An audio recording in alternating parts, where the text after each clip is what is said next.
ets culer fins al moll de l'os, de tota la vida, que sí, Helena? Jo des d'abans de néixer, crec. Jo ja vaig venir predestinada. El dia que vaig néixer, el meu pare, en lloc de... Vaig néixer l'any 70, per tant fa molt de temps. Joveníssima. Joveníssima. I el meu pare sempre m'explica que se'n va anar abans al camp del Barça a fer-me sòcia, que no pas al registre civil a inscriure.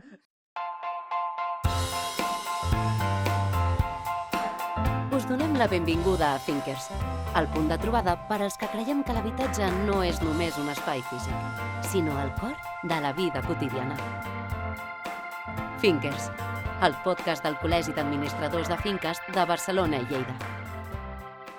Comencem. Avui ens acompanya l'Helena Fort. L'Helena Fort és una dona que ja l'aneu descobrint, ja la coneixeu perquè és la vicepresidenta institucional de Barcelona. És una dona molt potent. Jo crec que és la dona, m'atreviria a dir, amb càrrec institucional més potent del país, perquè el Barcelona és una institució, si no la més potent, de les més potents. I l'hem convidada perquè nosaltres, els administradors de finques, també ens sentim essencials i molt importants, perquè som els que vetllem per la seguretat, per la salubritat dels habitatges. Per tant, tu ets una persona molt important al país i nosaltres com a professió entenem que també. Per això tenim aquesta vinculació tan propera amb l'Helena Fort. Què tal, estàs, Helena? Molt bé, moltes gràcies. Les teves paraules m'han emocionat molt. Gràcies. No ho sé, en tot cas estic en un lloc que sí que és cert que és un lloc d'una molta rellevància, de molta importància i al final treballant per un somni col·lectiu que és el barcelonisme i ja està, i treballant cada dia i picant pedra molt perquè no és tan fàcil. Ets culer fins al moll de l'os, de tota la vida, que sí, Helena? Jo des d'abans de néixer, crec. Jo ja vaig venir predestinada. El dia que vaig néixer, el meu pare, en lloc de... Vaig néixer l'any 70, per tant fa molt de temps. Joveníssima. Joveníssima. I el meu pare sempre m'explica que se'n va anar abans al camp del Barça a fer-me sòcia, que no pas al registre civil a inscriure.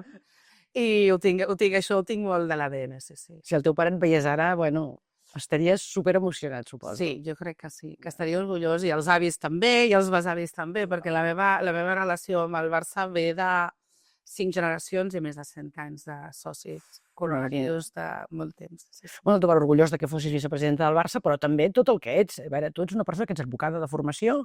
Bàsicament soc advocada. Quan ja vaig als llocs dic, no, jo soc advocada. Després ja hem tingut més coses, la vida m'ha posat molts reptes per davant i els he fet. I els has anat preparant tots. Bàsicament soc advocada. Advocada, a més, experta en dret urbanístic, no? Dret públic, sí. Dret públic. Per què l'urbanisme? T'hi trobes? El tries? Perquè t'haig de dir que jo com a advocada entenc que és un tema feixuc, l'urbanisme. Jo crec que és el que menys vaig fer la carrera i el que menys em va interessar la carrera, però al final, quan acabes, vaig fer un postgrau al Col·legi d'Advocats, això ja fa molt de temps, i la primera feina que em van venir a oferir era un despatx de dret públic i especialitzat en urbanisme. I quan tens 20 i pocs anys dius, escolta, m'hi poso, ja veuré el que passarà, i així porto 30 anys. Per tant, però és una branca del dret que és molt interessant perquè tu és advocada, has estat en moltes vessants. Generalment tractes amb això amb dos particulars que tenen discrepàncies o que tenen reclamacions.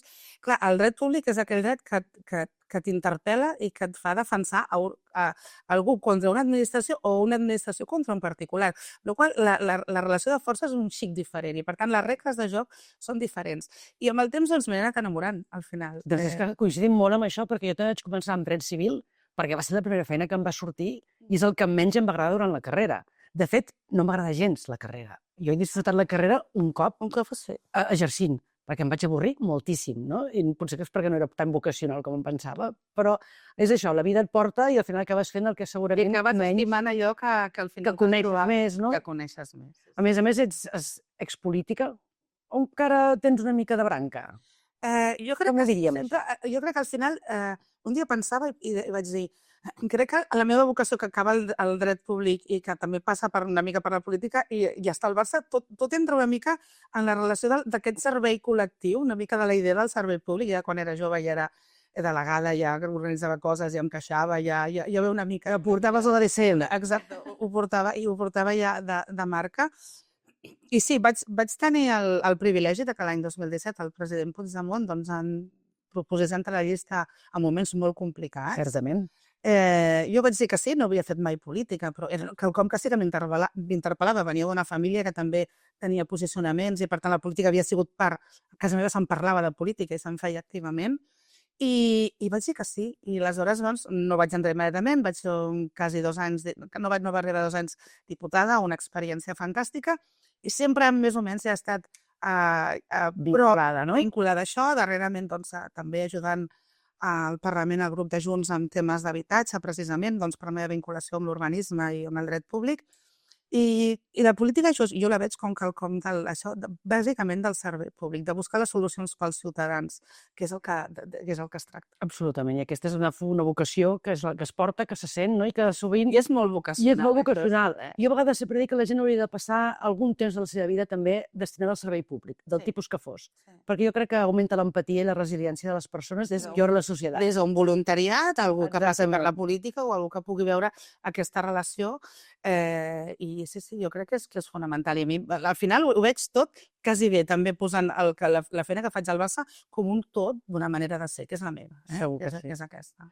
Dèiem això, advocada, política, mare, de dos fills. Sí, sí. I la feina més difícil, segurament. I més complicada, difícil d'encertar. Com viuen que la seva mare, perdona que ho redueixi això, però que sigui la vicepresidenta del Barcelona? Bueno, ells estan superorgullosos, però són els meus màxims crítics, És a dir, que allò que tu pots, com a vicepresidenta del Barça, que és el que poden parlar la gent quan esmorzen a les feines o a casa, a les famílies, jo no ho tinc a casa, ho tinc a minut zero, qualsevol cosa que faig o fem des de la Junta, se m'interpel·la, que pensaria dos col·legs, es fa la reflexió, per tant és fantàstic, ells estan molt contents. Em coneixen de sempre. Recordo l'any 17, que a més jo sortia d'una experiència personal, perquè jo ja havia sigut directiva del Barça i havia tingut un procés judicial que hi havia hagut al Barça i per tant vaig estar 6 anys demandada per l'anterior Junta i va ser dur. I l'any 17, quan els dic, escolta'm, ja s'havia acabat el tema judicial del Barça, gràcies a Déu doncs va acabar bé com havia d'acabar, nens, ara me'n vaig a la política i sempre em diuen el mateix, endavant, mare. Ja em coneixen, ja saben que el que són reptes m'agraden, igual que de la mateixa manera que l'any 21 doncs, vaig tornar a presentar-me amb ells a la porta, és que anem endavant i ells m'ajuden i m'ajuden moltíssim. I se deuen passar bé, no? També. Sí, és evident que ells són conscients que tenen un privilegi. I tant. Això no passa sempre i ho gaudeixen i m'ajuden, sobretot m'ajuden. Fantàstic. Vius de propietat o vius de lloguer? De lloguer. Vius de lloguer? Doncs mira, i què opines? Com veus? Estàs fa molt... A veure, jo fer la pregunta, fa molt temps que estàs al mateix habitatge? Sí, jo vaig optar amb la meva parella aleshores, el meu marit després, doncs per agafar un lloguer. I m'han tingut, vaig entrar l'any 2000, per tant fa 25 anys que estic al mateix habitatge. Molt bé. No sé si podré continuar o no, però la meva vocació és estar en lloguer. A vegades sí que és cert que molta gent diu, què has fet? 25 anys pagant un lloguer? Bueno, no, he pagat un servei, he tingut un servei i aquí està. No he sigut mai obsessionada amb la propietat. També és cert que les circumstàncies de la vida et donen una altra, però jo estic contenta i crec que el lloguer és una opció fantàstica i per això he tingut sempre. I què opines del mercat de lloguer? Perquè no deixa de ser una situació que interpel·la molt les persones. Avui en dia l'habitatge és escàs, és poc accessible i poc assequible. Jo que tinc 2 fills i vaig amb el seu futur, és que ells no ho tindran tan fàcil com jo ho vaig tenir a l'hora de recollir. Jo crec que és un problema que és evident. És a dir, hi ha una modificació demogràfica en els últims 20 anys de moltíssima gent, on el país no ha sabut en moltes coses donar resposta, perquè no hi ha ni més hospitals, ni més trens, ni més carreteres, ni més autopistes, ni més habitatge. Jo crec que hi ha un dèficit fonamental.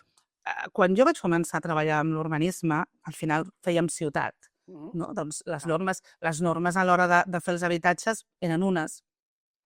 L'habitatge de protecció apareix bastant tard, quan jo començo encara no hi ha ni les obligacions de reserves. Aleshores, l'habitatge protegit es pensava per aquells molt vulnerables que no tenien una sortida i per tant eren... Però és cert que al llarg dels anys aquesta necessitat d'habitatge ja no és només protegit per vulnerables, sinó que és que hi ha una gran massa que ja toca la classe mitja que té dificultats sense l'habitatge. Per tant, l'habitatge és un problema, però alhora crec que com a societat no hem sabut resoldre aquest problema. Bàsicament perquè les polítiques dels darrers anys han vingut a posar la càrrega de la solució del problema de la manca d'habitatge per moltes circumstàncies, també perquè Catalunya és el que és, l'àrea metropolitana pot créixer el que pot créixer, hem posat els propietaris. I aleshores, quan les administracions no han complert les seves obligacions a l'hora de construir aquest habitatge públic o de preus assequibles. Aleshores, aquesta mancança i que aquesta política no s'ha anat fent en els últims anys, ens la trobem ara que ens explota. I al final, també analitzant totes les polítiques que hem vingut, i ja t'he dit que sí que he pogut treballar aquest tema també professionalment, totes aquelles últimes propostes que s'han anat fent, el resultat que hem vist és que en lloc d'ajudar a que hi hagi més habitatge de lloguer, en què hi hagi més habitatge sigui més fàcil, el problema que tenim és que no n'hi ha. I encara ho estan dificultant més, per tant, alguna cosa no ho fem bé. Jo crec que, Absolutament és així, sí. que hem de veure les experiències que s'han fet a fora, que ja han passat en alguns casos pel que hem passat nosaltres, i els resultats que han tingut i comparar-les i prendre decisions a més llarg termini. I sobretot una cosa que crec que important, i t'ho dic també com a vessant política, que he viscut la política i he estat política, hi ha temes en el país que necessiten consensos. I que necessiten, i que no hem de fer una cosa o l'altra, sinó el que demana és posar-se en una taula tots, pensem com pensem, i trobar una solució consensuada, que no sigui una batalla entre partits, sinó que sigui quelcom pensat amb professionals, amb gent que conegui el tema, no unes bandes sí, unes bandes no, amb tots els agents sobre la taula i poder prendre decisions. Ara, malauradament, no seran ràpides perquè la construcció no és fàcil, però que els nostres fills i els nostres nets no tinguin aquest problema. Doncs coincidim perfectament. De fet, l'aprovació d'administrador de finques és una professió que, entre d'altres coses, també fa intermediació en temes de lloguer o de compravenda. I certament l'obligació de l'administrador de finques és aplicar la llei, li agradi o no li agradi, no està per jutjar-la, està per aplicar-la, i vetllar perquè el contracte arribi a bona fi. Tu ets una mostra, 25 anys, amb un contracte de lloguer al mateix lloc, senyal que hi ha hagut un equilibri entre obligacions i drets d'ambdues parts. Correcte. Això és el que s'ha de perseguir.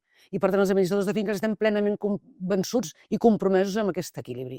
El que deies tu d'una taula per poder trobar solucions a llarg termini és el que convé en aquest país. Però bé, mira, aquest post ens ha anat bé que també traiem aquest tema, no pensava entrar-hi tan profundament. Perdona, va dir, mira, m'has explicat i jo ja m'he sortit.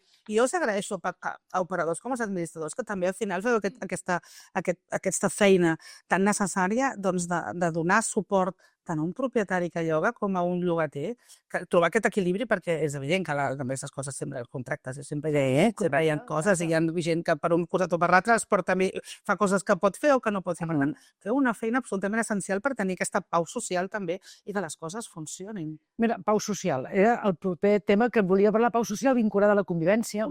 I, a veure, Cerveu, una dona molt enèrgica, una dona d'empenta, de coses, d'idees clares. De fet, jo crec que ets la millor vicepresidenta que pot tenir Barcelona. La millor vicepresidenta d'una junta tan valenta que heu endegat unes obres de remodelació del Camp Nou en un moment certament crític econòmicament. I heu dit, escolta, s'ha de fer aquesta rehabilitació integral, l'hem de tirar endavant i heu carregat amb tot i endavant. Com es gestiona internament? Després ja ho explicarem a la ciutadania, però com convenceu de la necessitat de fer unes obres, perquè els administradors de finques, l'altra vessant que també tenen és el manteniment, la rehabilitació, que a vegades els veïns no hi estan d'acord, perquè pensen que allò no és del tot necessari. I potser hi ha una nova normativa d'ascensors, dius, ostres, haig de canviar l'ascensor. Doncs ara no toca perquè no em va bé.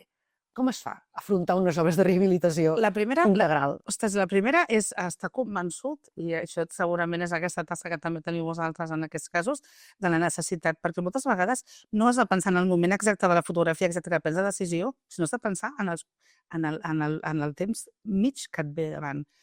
Si no emprens unes obres en un determinat moment, d'aquí 2 anys no les tindràs, i d'aquí 2 anys pots tenir un problema, per tant, t'has d'avançar.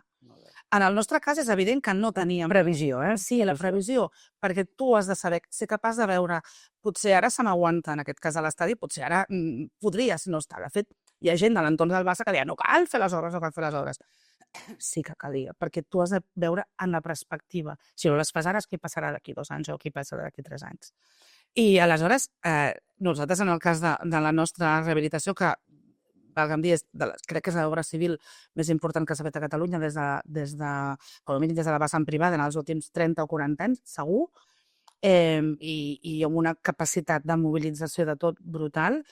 Evidentment hi ha un component econòmic, que jo entenc moltes vegades la por aquesta que pot haver-hi, no? Vull dir que jo, mira, sí que és cert que soc llogatera, però tinc un pis ara tant dels pares que no he vist, perquè és petit, no hi cabem, però per tant també tinc la doble vessant, i ja sé quan em passen els rebuts que dic, ostres, què passa, no? Però la consciència ciutadana de que és necessari, de que a més tenim un parc immobiliari doncs, que la ciutat no renova i és antic i per tant l'hem de fer. I des del Barça una mica és el mateix. Havies de preveure i pensar. I a la qüestió de diners, doncs, jo crec que és complicada, però també crec que podem gestionar un abast d'ajudes, de la possibilitat que evidentment ho paguis a poc, de que jo crec que sí que ens hem de conscienciar, ja no t'ho dic només des del Barça, que el Barça ho necessitava físicament i econòmicament també, perquè l'estadi no només estava antic materialment, sinó que estava antic conceptualment per tenir, diguéssim, per poder explotar-lo. A casa d'un edifici no hi ha aquesta explotació tant, però potser si tens uns baixos que pots explotar i els tens bé, doncs trauràs més rendiment.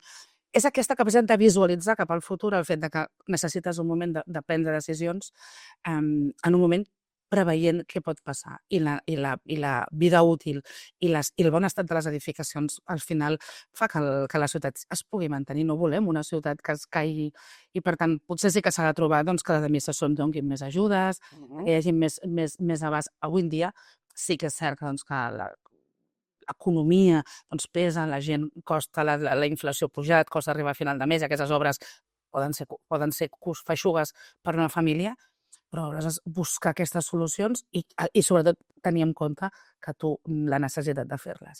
En el cas del Barça era obvi. Jo crec que, a més, en el cas del Barça passarem de tenir un estadi icònic i molt nostre a tenir el millor estadi del món, perquè serà una autèntica meravella i que es convertirà, a més, en el millor estadi, amb la icona de la ciutat. Jo crec que l'altre dia vaig estar a un acte amb la gent vaig tenir una reunió amb la gent de la Basílica de la Sagrada Família i llavors vaig pensar, mira, competirem una mica perquè serà la Sagrada Família. Jo dic, la Sagrada Família i a l'Spotify Camp Nou, òbviament, però que seran dues icones que posaran encara més al món al Barça.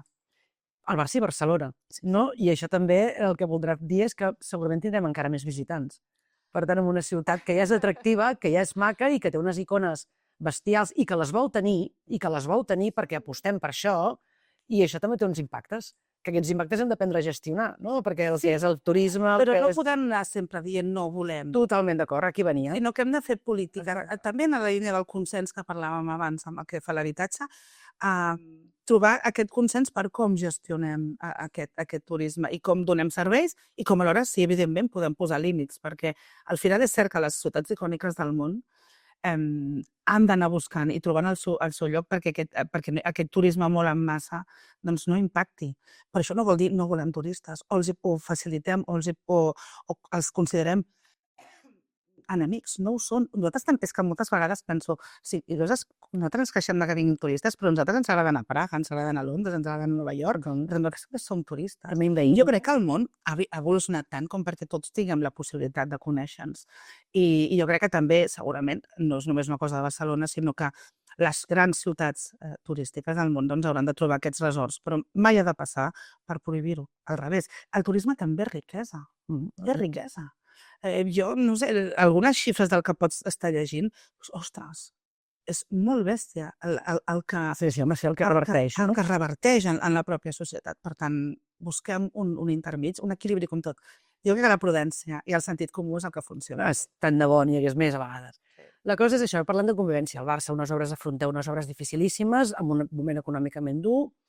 Simultàniament tenim un primer equip que quan vosaltres arribeu, s'ha de fer de la necessitat virtut, tirar del planter, surt un equipàs, tots estem enamorats del joc del Barcelona, i ho compares... I d'aquests nois fantàstics. I d'aquests nois fantàstics, i del lideratge que hi ha tant al vestidor com a la junta directiva, i clar, irremediablement ho planteges i ho compares amb el Real Madrid, on veus que les coses fan aigües. Per tant, el fet de tenir un lideratge, tenir unes idees, com es fa?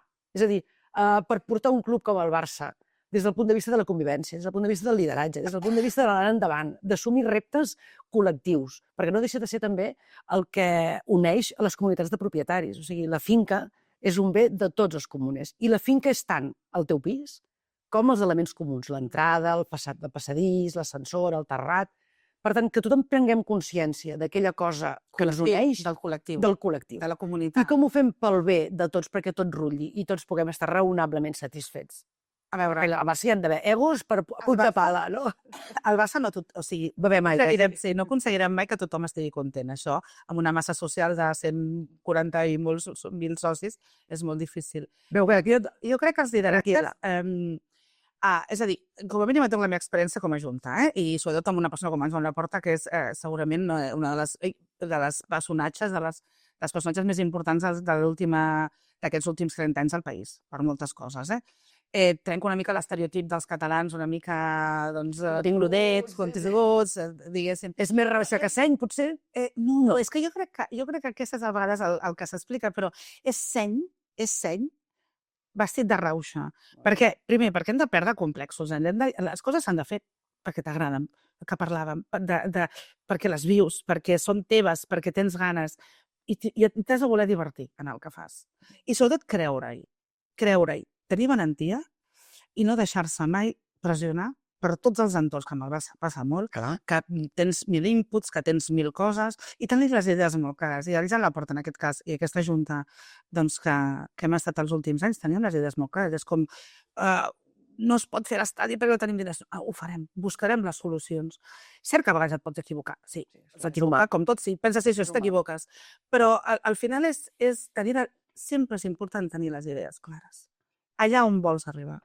I nosaltres teníem molt clar el model de club, que al final és esportiu. O sigui, el model de club institucional el tenim clar. El Barça és més que un club i ho és bàsicament per la seva relació amb el país, amb la cultura, amb la llengua, amb el que representa, com deia Vázquez Montalbán, és l'exèrcit no armat de Catalunya, i jo crec que ho segueix sent. Després, esportivament, tenir la gent de casa, la gent que tu has format.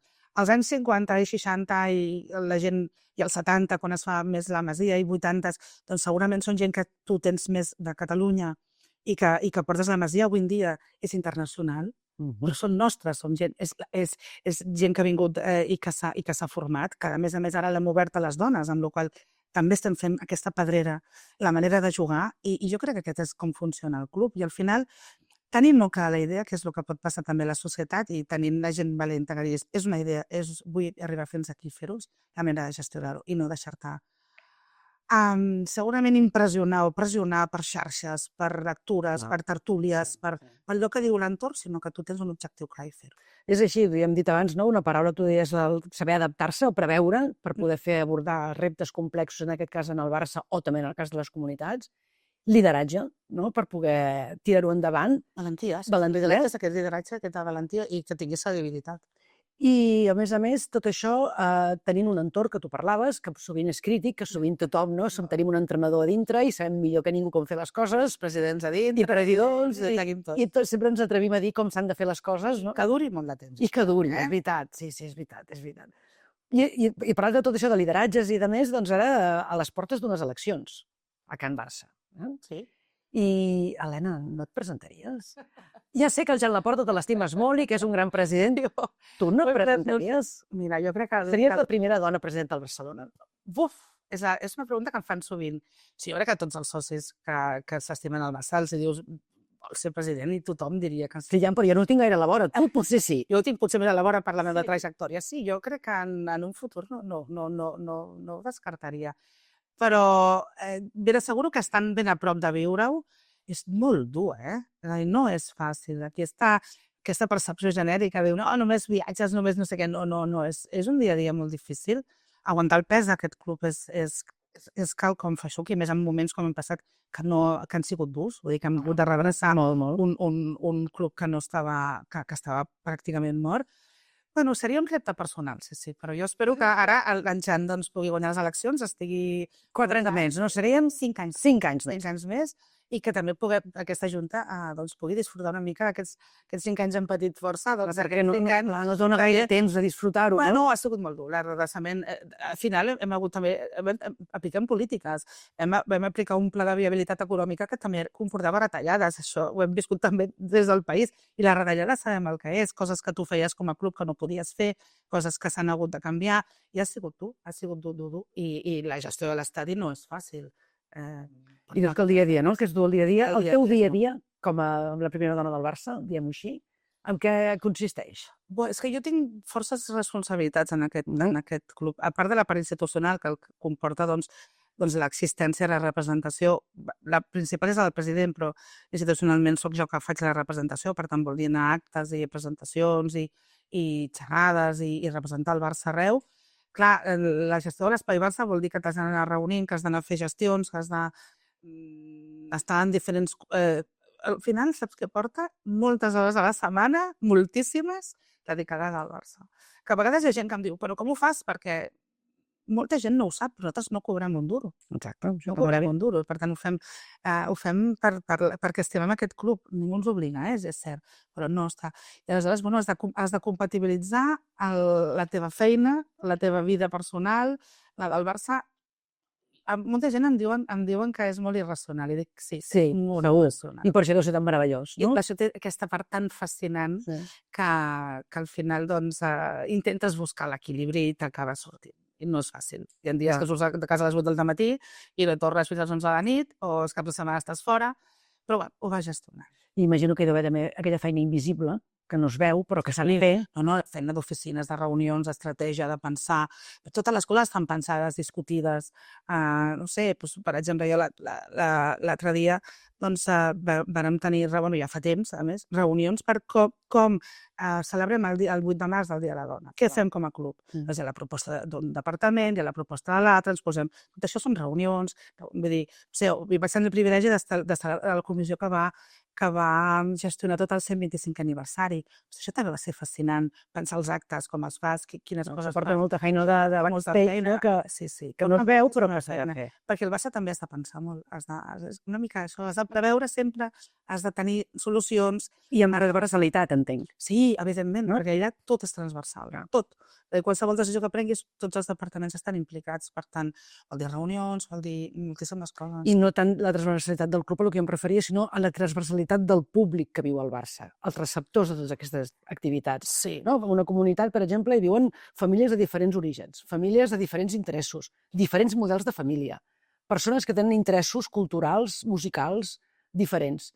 La comunitat del Barça té una cosa en comú segur, que és culer, però la resta de coses poden agradar més o menys. Més a favor de la igualtat, no tant. Més a favor de l'independentisme, no tant. Sí, no? Però jo crec que el Barça, com que s'ha posicionat sempre i ningú s'ha amagat i tothom sap què és el Barça, respectant totes les identitats, hi ha una essència estructural que tu no pots perdre mai, ni dels que dirigim la podem perdre mai. Per tant, el concepte de més que un club i de la catalanitat, aquest no és que és irrenunciable. El concepte de la nostra vinculació amb la defensa dels drets. És que vull recordar que al final el Barça sí que ha tingut moltes etapes, però bàsicament va servir ja en èpoques de la dictadura, doncs es va posar al costat del bàndol perdedor, representant, feia partits per recaudar per les tropes republicanes, acollia gent. Després ha passat, sé que ha passat altres èpoques, perquè l'any 50-60 va ser la manera que la immigració, vull dir, va ser la via perquè la immigració que venia de la resta de l'estat espanyol s'incorporés, i a través del català. És a dir, el Barça sempre fa aquest servei. No sé, m'encanta la resposta, perquè és veritat que és el que fa que sigui més que un club. Sí, perquè no hi renuncies a aquests principis. No hi pots... En benefici d'una transversalitat falsa, potser. Correcte, tu pots tenir un penyista i un culer molt a Madrid, que n'hi ha molts, a Andalusia, que no comparteixen potser el concepte de catalanitat. Però generalment, hi ha casos que a vegades no, però generalment, quan ells venen al Barça i es fan culers, te'l respecten, perquè ja saben on van. La clau és que tu no perdis mai l'essència, al final és ser autèntic sempre. I, per tant, valors, catalanitat, el més que un club, la forma de jugar, són irrenunciables. I si vols venir, has de venir amb aquestes regles del joc. Jo crec que això és bastant transversal. I l'impuls del futbol femení, el tema de la igualtat, no? Estàveu preparant temes del 8 de març, el futbol femení ha entrat com un buc, aire fresc, la gent s'hi ha enganxat, s'ha vist una forma diferent de fer futbol, ha aglutinat famílies, no sé, té molta acceptació. No encara, com la dels homes, de ressò, ni de repercussió i impacte. Cert. Creus que arribaran? Crec que trigarà. Malauradament crec que trigarà. Haig de ser sincera, trigarà. El Barça va apostar, també vinculat a aquests principis, a aquests valors que té i que són aquests irrenunciables i que s'hi creu i creiem. Vam tenir un boom molt alt, recordem que encara ostentem els rècords mundials d'assistència en un partit de futbol femení. Però també és cert que hi ha hagut una curva molt alta, ara doncs s'ha estabilitzat, hem de trobar... Hi ha molta gent que sí que li agrada, però, per exemple, no ve massa a veure partits. De vegades, nosaltres quan obrim a l'estadi gran, que diem, en aquest cas últimament ha sigut Montjuïc, però ara ja serà l'Spotify Camp Nou, doncs, ostres, venen, però un partit el dissabte contra un equip no venen tant. Bueno, el que torna a ser la mateixa clau. Creure, mantenir-se, no rebaixar la viabilitat del projecte, la creença sobre el projecte i treballar a poc i fer-lo créixer. Jo crec que el que sí que estem fent, que és molt important, és que les noves generacions ja creixen amb una visibilitat. Jo que sempre m'agrada explicar... Tenen referents, no? Sí, a mi m'agrada explicar que si vosaltres veieu les campanyes que fa el Barça, des de la samarreta a campanyes que pot fer per un dia determinat i tal, sempre surten homes i dones. Encara que l'impacte real de visibilitzacions dels homes és molt més alt que el de les dones, però el club els focalitza de manera igual. Això vol dir que les generacions joves, les més grans també, però les generacions joves ja creixeran entenent que hi ha una jugadora com l'Aitana o l'Alexia que han guanyat els Balons d'Or i que aquell Balon d'Or és tan important per nosaltres com és l'altre. Per tant, jo sempre dic, a mi m'emociona molt quan veig un nen de 4, 5, 10 anys, que porta una samarreta que posa Alexia, que posa Aitana, que posa Mapi, que posa Ona, que posa qualsevol de les jugadores, perquè vol dir que aquell nen ja entén que les dones també juguen al futbol. I jo crec que aquesta és la tasca, i que això trigarà molt, perquè al final el futbol d'homes porta 100 i escaig anys i el de les dones porta 40. Bueno, i tu mateixa, a la directiva, ets l'única dona? Soc l'única dona, sí. Clar, quants homes hi ha a la directiva del Futbol Club Barcelona? Ara som 17. 17 homes, una dona, no? Amb un equip directiu d'una institució tan important. Això és un desequilibri bestial, no? Llavors és equilibri bastant, però que respon bastant. Jo soc bastant autocrítica en això. No vull dir que no hi hagi dones, segur, hi ha moltes. Però jo, per exemple, que a vegades... Hi ha moltes dones que moltes vegades hi ha molta visibilitat. Això és veritat. Les dones moltes vegades amb aquest síndrome... Com es diu? Impostora. En sortia la paraula. De dir, ui, no, això, també és cert que la vessant més rellevant, diguéssim, de coneixença d'estar al Barça, clar, tampoc no tothom tira una mica enrere. Som un 25% de sòcies. També, no sé quins percentatges nosaltres tenim amb dones, no? Les dones han de canviar una mica. Jo quan faig xerrades que intento fer-les quan m'ho proposen perquè m'agrada, sempre dic, ostres, a les dones no tingueu por, sigueu el que vulgueu ser. En el futbol encara ens costa això. I jo crec que sí, que això s'anirà canviant, però les dones hem de deixar del síndrome de la impostora, voler estar tot arreu i no tenir por. A mi em passa, jo he patit situacions, moltes vegades ho pregunten, jo veig un món extremadament masculinitzat, el del futbol és masculinitzat, per mi aquesta és la definició. I jo he viscut situacions en les que a mi m'ha d'arribar a dir, tu ets la secretària del senyor Joan Laporta. Ja, d'entrada ets la secretària. Tot el carinyo per la secretària, no et dic res, però no et visibilitzen com una de les persones amb més alt càrrec en el...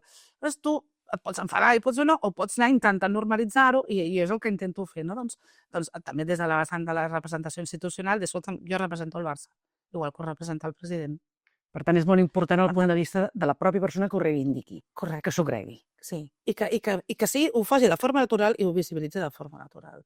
I també, clar, els primers anys no era igual, ara, evidentment, la feina feta dona més fruits i ja tens un... O sigui, és que jo vaig arribar, sempre ho he explicat, un dia en un dinar de directives on els protocols del futbol funcionen molt, vull dir que, ostres, i a mi, pel càrrec que tinc, em tocaria un espai determinat, sentar-me a un costat, i veig que em posen a la punta.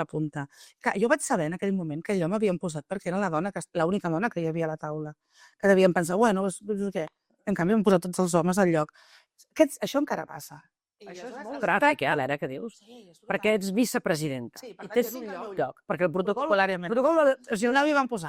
serveix per fer la vida fàcil. El que és president, el que és vice, el que és secretari, el que és una altra cosa. Per tant, tu tens un lloc assignat. Posar-te d'una altra manera per saltar-se'l directament. Bueno, perquè jo crec que algú és una dona, no devia haver altra res, deu ser la secretària, les relacions públiques, el no sé què, vull dir... és a dir, no et visualitzen amb aquell càrrec que tens. Això m'ha passat. I llavors, bueno, tu intentes canviar-ho. No, escolti, miri, és que vaig aquí. A vegades pot semblar que tu, però bueno, has d'anar marcant els fets. I jo espero que en un futur aquest 26% de sòcies també vagi augmentant. Bueno, No aconseguirem d'igualtat si la base de sòcies tampoc és la mateixa. Cert és que el percentatge tampoc es reflexa en la directiva, però que és més petit. Hem de fer créixer, hi ha moltes dones culers, per tant les hem de vincular allò, a fer-se sòcies, a viure el dia a dia, i això encara no ens està passant. I, en certa forma, la teva feina com a vicepresidenta institucional i portaveu també ajuda a aquesta visibilització de dir, escolta, això no és un món d'homes només, també hi soc jo, que soc una dona, és feminista, no? Que és el que convé traslladar a la ciutadania. Tu, les jugadores, feu una mica de mestratge en aquest sentit. Sí, jo crec que al final el que hem de transmetre és que hem de tenir les mateixes oportunitats d'arribar als mateixos llocs i que per ser dona no has de... Que les hem de voler. No ens han de regalar res, que les hem de voler. Clar, al col·legi de la professió nosaltres ho tenim detectat, doncs actualment som un 60-40, va molt bé, doncs va molt bé, perquè també tradicionalment és una professió de senyoros, molt masculinitzada, i mica en mica s'han anat fent el tomb són segones generacions, moltes d'elles, que ja han agafat el relleu del pare, o això, no? Han comprat la cartera. No, però de 60-40 és una Està molt bé, i tenim una directiva, una conjunta de govern, doncs també molt equilibrada, però també és veritat que refereixen unes diferències de tracte, unes diferències de credibilitat vers com et veuen, generalment. Generalment, el que deu és, al posar-te a la punta de la taula, diuen, ara què me n'he de o vas tu a un acte i és com, bueno, no sé, i a mi m'ha passat, que te'n dones compte que per fet de ser la dona a vegades no t'acaben de col·locar en toqueria, o no t'acaben de reconèixer com a tal. Això és una cosa que ens hem d'anar guanyant. I amb resiliència, diguéssim. I per la teva vessant, diguéssim, amb l'Espai Barça, tu has fet esment amb l'Espai Barça, doncs també l'Espai Barça té un impacte en l'entorn. Molt. O sigui, has de gestionar també el que és la convivència, la vida d'una urbs com és Barcelona, on Barça pesa de nom i, a més, es fa lloc. Sí, a més, jo crec que... Urbanísticament deu ser una operació també important. Urbanísticament és una modificació de la centralitat de la ciutat, també. És a dir, nosaltres, el Barça és propietari de 22 hectàrees, 21 i escaig, en tota una àrea que... On és tot, Camp Nou? Sí, però tot l'entorn, també, no només això, vull dir, hi ha els terrenys del costat, on al final serà com una mena de campus esportiu. Això vol dir que serà, sí, és el museu més visitat de la ciutat.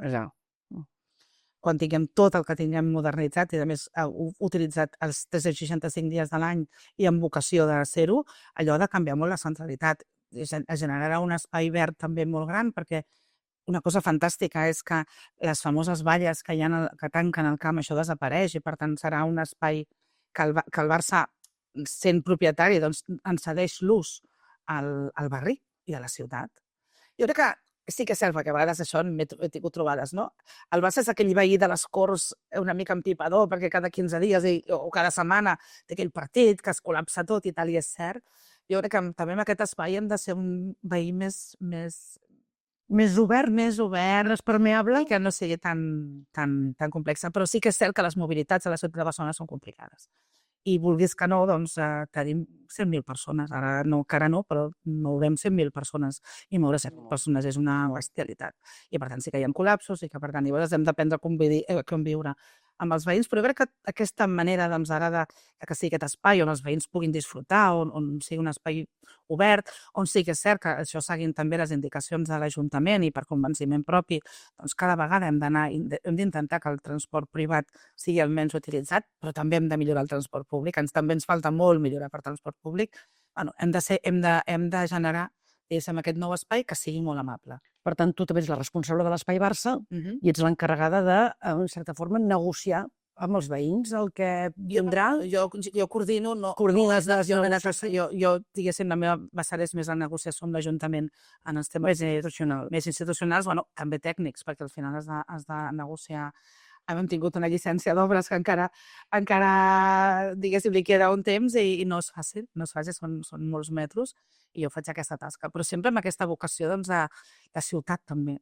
Tenim molt clar la vocació des del Barça, la vocació de ciutat i d'ajudar la gent i de que no som una cosa aïllada, sinó que ens hem d'incardinar en un barri, en una ciutat, i fer-ho el millor possible per tots. I com es fa sent la vicepresidenta del Barça? Per tant, el Barça amb el que representa, tu el que representes. Ara poso també una llista de finques, no? A la comunitat sabent que s'ha de fer allò i que tu ets el que en sap d'aquella qüestió.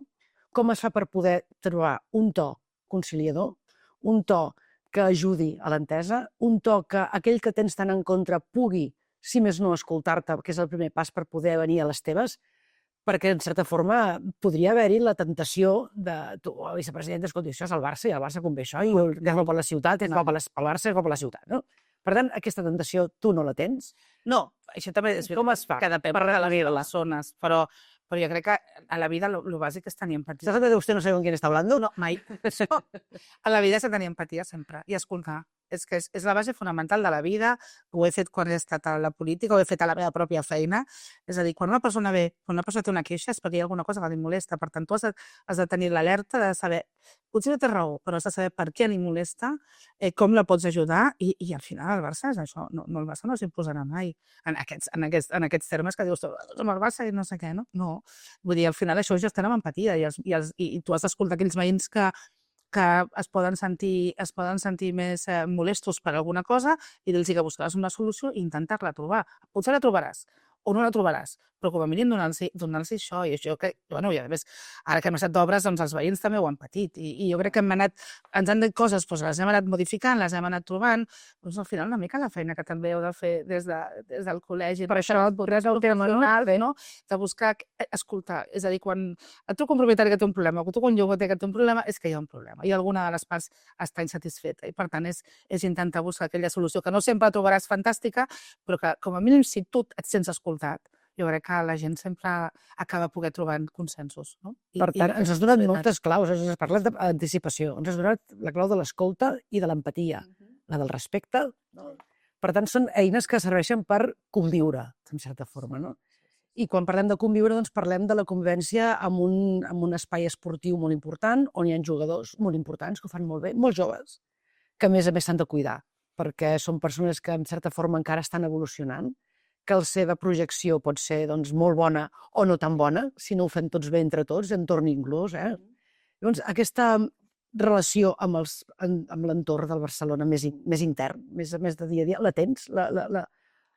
Bueno, jo no treballo directament amb la part esportiva, per tant, ja cadascú té les seves àrees. Això és un transcendèntic molt gran, que cada fa les nostres àrees, però és evident. Però la política la tens caríssima perquè l'acabes decidint, no? Quan fem les juntes i quan fem aquestes coses. El Barça té una pedrera i que molts d'aquests nois joves tan fantàstics venen d'aquest futbol base, que no només forma esportivament, sinó que forma com a persones. I ho fem a la Masia, però també ho fem quan arriben els equips, el femení, el masculí, en totes les seccions i les esportives. Al final és donar-los confortabilitat perquè puguin fer bé la seva feina i donar-los també les eines per la seva pròpia vida. Clar, perquè la seva vida passa quan venen a la Masia, dins de la Masia, separant de la seva que no venen, separant de les famílies, i allí els eduques com a persones. No només els eduques, no només els ensenyes a jugar, sinó que els dones les eines per poder viure i per poder assumir tot això. No és fàcil, no deu ser fàcil, i jo que tinc fills adolescents i el que ja no ho és, i ho ha deixat de ser, diguéssim, pensar que, ostres, aquell fill que tu tens a casa, que has cuidat, que igual és una estrella, que té molts diners, perquè no ho tindria normalment amb la seva edat, i com els portes? Vull dir que se'ls ajuda en totes aquestes coses i se'ls dona suport amb ells, a les famílies, al que no dir. Sí, i ara, i deixa'm dir-te que hi ha una cosa fantàstica, que jo crec que aquesta alegria, i que el país necessita alegria, és tot el que necessita una mica de... És fantàstic quan aquests, que la majoria són joves, que en els desplaçaments els pares els acompanyen. Igual que jo he acompanyat el meu fill al Manuel Tancara, exacte, però amb ells en lloc d'anar al poble del costat i veure el partit aquell de les 11 del matí del diumenge, doncs ells acompanyen el seu fill a un altre espai. Aquests pares són molt amics. Entre ells? Entre ells. Doncs fan els dinars, viatgen junts, doncs han format una família. I al final jo em preguntaves abans com es fan les coses, creient-te, però també intentant que les coses ens facin feliços. Donin alegria a la gent i que al final et sentis còmode on estàs. I jo crec que això és molt important.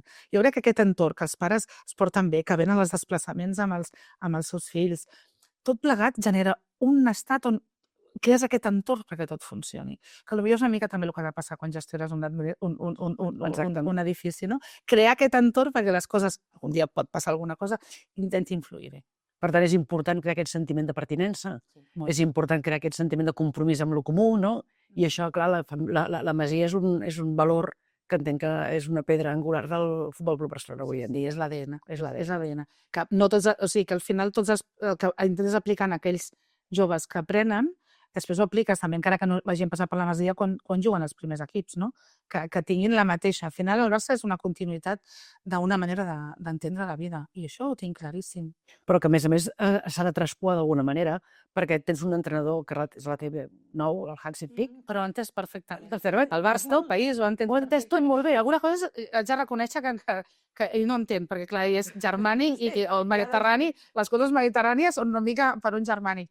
Però és la passió que sent quan veu aquells aficionats que van a veure el Barça, que ell surt, o sigui, tu vas a un desplaçament i a part hi ha centenars de persones que es passen hores a la porta de l'hotel només per veure els jugadors.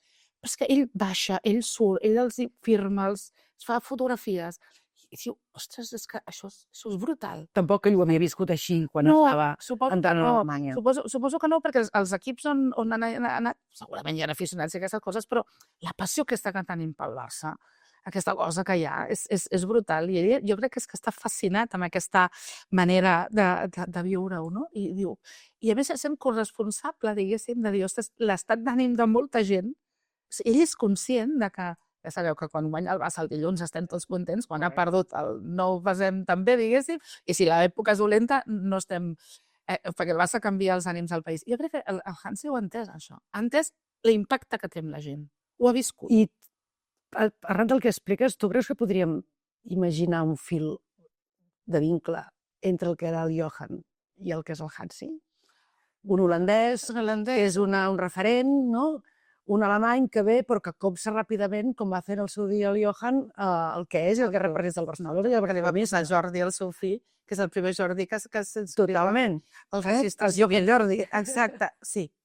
Jo crec que pot haver-hi un fil, perquè al final hi ha algú que pel que sigui entén que tens això. Es vincula emocionalment amb el que significa el Barça, una mica el que és Catalunya, vull dir que va bastant lligat. Sí, jo crec que sí, que al final és com una evolució, no? I que tant de bo tots els que vinguin en el futur també ho facin. Tant de bo, i segurament ho sé. Sí, perquè estem molt contents i ens agrada molt, no? Persona extraordinària. Suposo que això que heu construït, no? Que un lideratge de la junta directiva, una estima pel club, en certa forma de traspuar en aquell que arriba, no? O sigui, si el club està des del cor gestionat, des de l'afició gestionat, però amb el rigor que requereix, igual el que arriba també és fàcil de traspuar aquesta qüestió més humana. Sí, perquè el president això ho té molt clar i és una cosa fantàstica. Cada jugador que arriba, cada entrenador que ha fitxat, de les primeres coses que fa, i això el Hans ho va explicar, és una explicació, alguna vegada ho fa personal, altres amb carta, crec que no sempre fa per carta, fa personal, explicar què és el Barça, què és el més com club, què és el que hi ha darrere. Això és molt important. I a més, recordo fins i tot algun jugador que els vam donar un llibret que explicava la història del club. Una història que, com deia en Toni Cruz, que en Pau descansi, a través de la història del Barça pots explicar la història d'Europa i del món dels últims 125, ara ja 126 anys, perquè aquest esperit social que té t'explica moltes coses. I en aquesta gent que ve de fora els hem d'explicar la història, els hem d'explicar el més que un club, i ho fem perquè ells ho entenguin. Després cadascú es donarà com sigui, però és fonamental que us diguis on venen. I després hi ha un punt per l'esperança profunda en el fet també d'una qüestió també que és important i nuclear del país, que és la llengua. Tenim jugadors que parlen en català, que són primeres estrelles mundials. Crec que això d'alguna manera, ja sé que ells no es pot demanar que parlin català sempre, ni molt menys, perquè tampoc és el que es vol, però... Perquè el Barça no es pot obligar a parlar. Ningú es vol obligar a res, no? Però és molt important, entenc jo, que parlin la llengua del país. Que ells, quan es manifesten a través dels mitjans propis del club, sempre ho fan en català. També se'ls diu, ells poden prendre classes, hi ha que van aprenent. Sí, és que dintre d'aquest més que un club que parlaven abans, una de les vessants i de les potes més importants és la defensa de la cultura i de la llengua catalana. I el Barça avui en dia segueix sent el major ambaixador de la llengua catalana al món. Sens dubte. Perquè, mira, aquest estiu es va fer un partit per YouTube i ha sigut el producte en català més vist a YouTube, va tenir milions i milions de seguidors perquè es va narrar en català. Hem de buscar l'equilibri sempre perquè, evidentment, nosaltres tenim centenars de milions de col·legues arreu del món i, per tant, al final l'anglès és la llengua universal i, per tant, t'hi has d'adreçar en anglès sí o sí, perquè també has d'arribar a tot arreu, però l'essència, vull dir, el president amb les declaracions, la llengua pròpia, i al final passen coses meravelloses com que quan vas als camps per fora i et reben... M'he trobat moltes vegades que les cartes dels directives les fan amb la llengua i en català. Molt bé. Quan s'han d'adreçar a la nostra afició que està a les grades, s'adrecen en català. Per tant, ja no cal que ho diem, ja ho fan automàticament. Saben que el Barça té una llengua, que és la catalana. I això crec que és molt important i és una part també que no podem perdre. Amb aquest equilibri, que a vegades sí que és cert que a vegades algú pot dir massa anglès, no sé què. Al final hem de trobar un equilibri, no serà mai perfecte, però manifestar que la llengua pròpia del club és el català és com essencial i que, bueno, jo crec que universalment està reconegut que és aquesta llengua i ens agrada explicar-ho. T'ha sorprès l'èxit del cat, de la mascota? Ostres, l'adoro. Jo crec que l'adorem. Crec que l'adorem.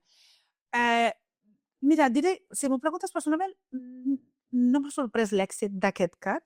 Inicialment, com vàrem parlar en aquest sí del 125 aniversari, si hi havia una mascota o no, jo era bastant una mica escèptica, perquè les mascotes al camp del Barça mai havien funcionat. I perquè hi havia com una idea molt clara que el Barça no representava en res. La gent és molt... és l'avi del Barça, la representació, però les mascotes no ens agraden. I és cert que les mascotes esportives no són reeixides, no. Aquí vam tenir una sort fantàstica, que és trobat els germans Grangel, que poso en valor, que jo havia sentit a parlar, però no ho tenia molt clar. Són uns potentíssims també ambaixadors del país, gent que ha fet dibuixos animats que ens han arribat al cor. Ells són els de Kung Fu Panda, la Novia Cadàver, ells han treballat amb Spielberg, han treballat amb Disney, han treballat amb Pixar, treballen amb tothom.